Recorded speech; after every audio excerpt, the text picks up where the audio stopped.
It's not even a time to discuss armed school security, more guns, more this, more that. You know why?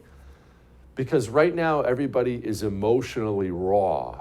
And you have a society of people saying, do something, somebody do something.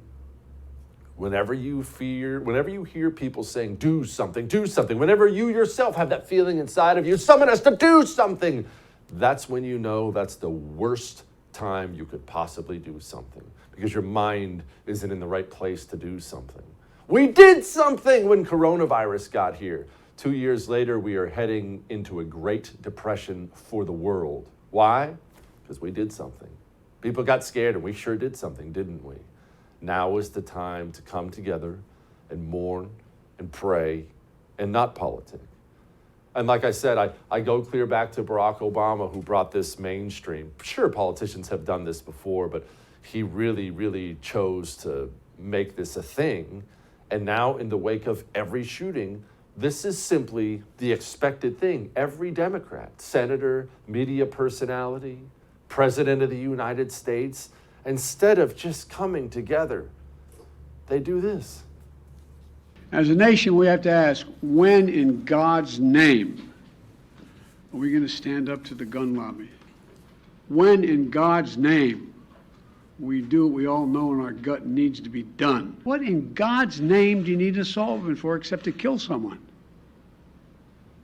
Deer aren't running through the forest with Kevlar vests on, for God's sake. It's just sick. And the gun manufacturers have spent 2 decades aggressively marketing assault weapons, which make them the most and largest profit. For God's sake, we have to have the courage to stand up to the industry. While he was giving that speech,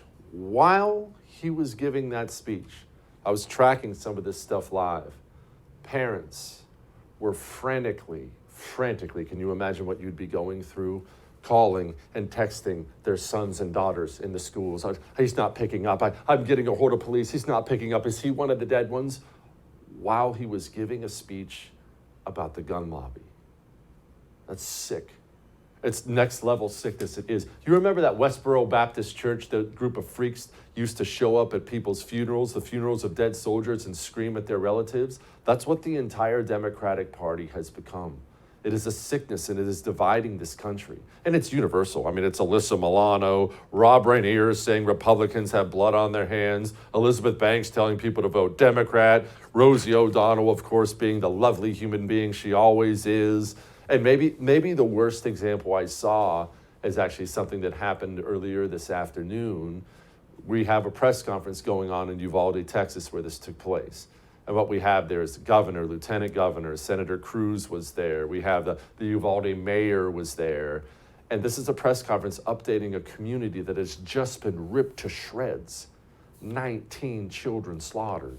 A community that's been ripped to shreds. And you watch this press conference and you sit there and you think, man, those poor families, the poor parents, I can't believe what they're going through. You have all these real human emotions. The communist, like Beto O'Rourke, he looks at this thing as an opportunity to politic. Excuse me.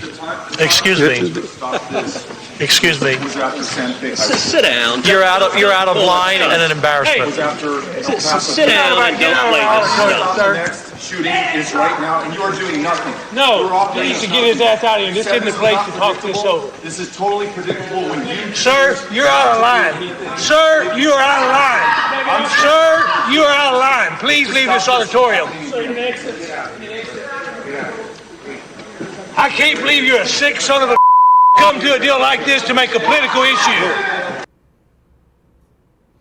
That guy you heard called Beto O'Rourke, the sick son of a beep, that is the mayor of Uvalde, and word is he has just been personally destroyed for the last 24 hours for these families, just gut punched, as all the families would be.